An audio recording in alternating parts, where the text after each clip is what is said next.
morning, I'm Dan. Welcome to my shop. In our last video, I showed you this hammer mill.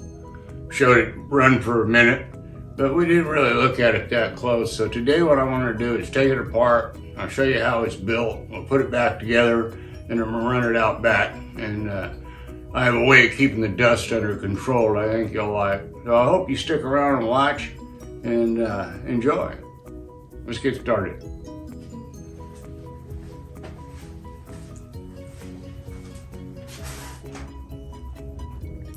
When I first decided to build this thing, I'd been watching Jason over there at Mount Baker, and I thought, you know, this would be fun. My grandpa was a prospector before I was born. Him and my dad, and he got some diggings up around Frazier Park area. I plan to go up and look at it, see if I can see what he was looking at.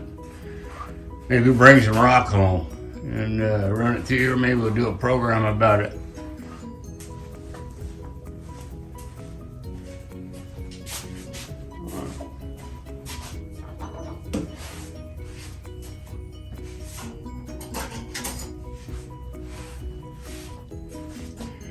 First, I got to take off these lock collars on these flange bearings.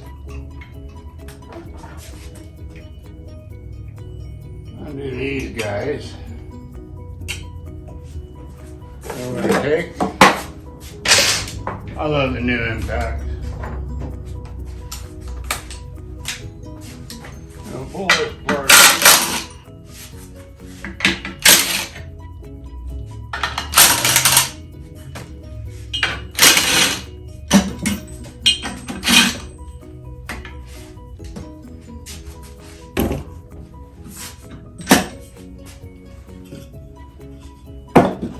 My cheater block.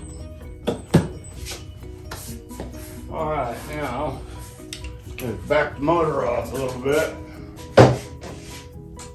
This is set up back here with an automatic tensioner. You just run the bolt up, it tightens. Loosen the motor off.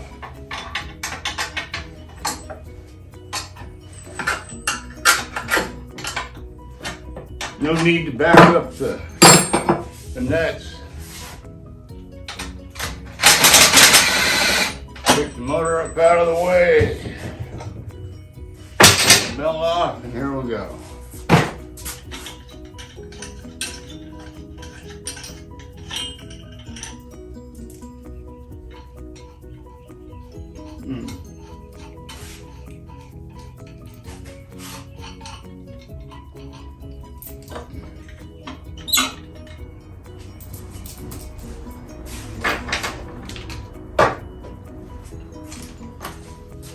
Right, they're a little messed up.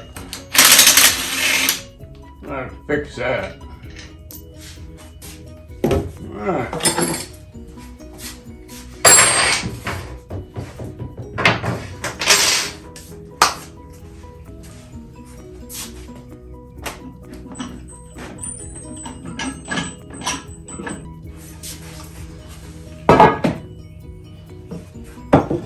Now I'll keep my shaft up.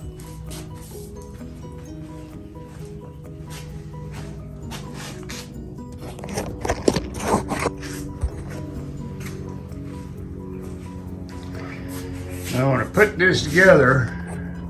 I think we need to get us a little bit more light right here. When I built this, I wasn't really sure how I was going to go about doing it. And what I ended up doing is this 1.25 inch shaft. I took some 1.25 inch pipe, cut it to length, welded these tabs on it, and split the pipe. And it grips back down onto the shaft. And then I plug welded both sides so it can't go anywhere. I get ready to change the chains. I just take the bolts loose and they'll slide out. There's nothing to them. Because there's enough of them in there that they do some damage. And on the back side of the plate here, you'll see these ports. And what I did, these are for the bearings, but these are for water. You can tie in water and run them through. Actually, I screwed up and got a bolt pattern wrong, but I'm gonna use it for water. And in here, this is part of a leather glove. I cut a smaller hole and greased it up and slipped it over the shaft in behind the bearing. Keep the dust out. The bearing will last a little longer, the dust seal. And on this was a piece of 3/8 trailer hose off a semi-trailer I used for the brakes. And I split it. It's real thick material. And I split it and slipped it on. And that's pretty much about it. And on this is a pool pump motor I had laying around, and I just welded a chunk of channel to the bottom of it. Tacked a nut on there. I loosened my nuts and loosen the bolts off, and I can adjust the motor in and out by turning this to tighten it. That's all pretty basic. Not a whole heck of a lot to it. Just diamond plate and channel, a little bit of old well casing. You can see how rusted out it was. But it gets the job done. Alrighty, let's slap it back together and see what we, oh, here on this dampener. This dampener, when I close this off, it causes everything to stay inside here. And I open it, then it starts, because these will pump air through them like a swamp cooler. I have this screen, and here you just barely see, probably not focusing, but I have this screen, so when I open that dampener, it allows everything to go through it. Otherwise, it just sits inside the chamber and spins, and it gets some pretty fine stuff coming out. All right, let's put her back together.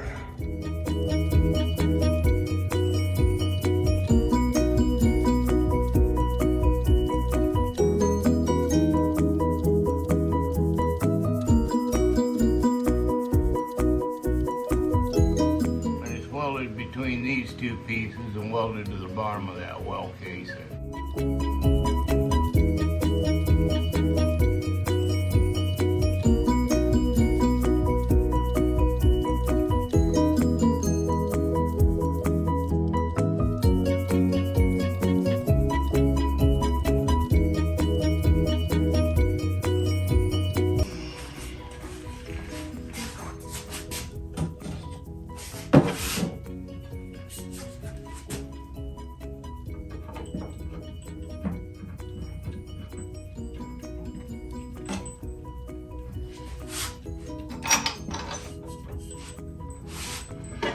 Go.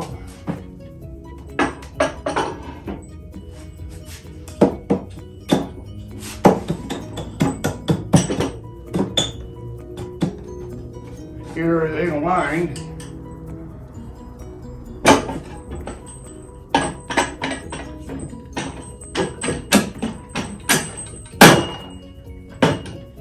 Alrighty.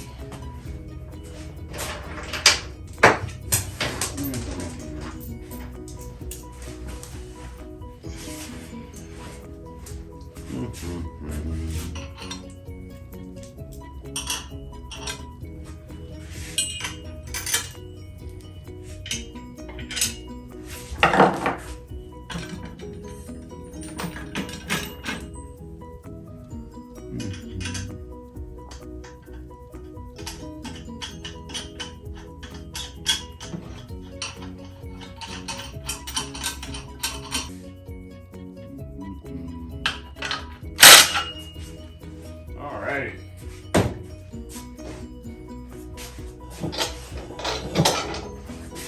Not forget our lock collar.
Well, that's about it.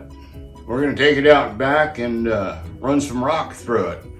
I'm gonna save that for my next video. I'm gonna have my jaw crusher out there, and we're gonna crush up some rock, make some gravel, and I'll run through this, and I hope you guys tune in. Thanks again. Hit the like button, please.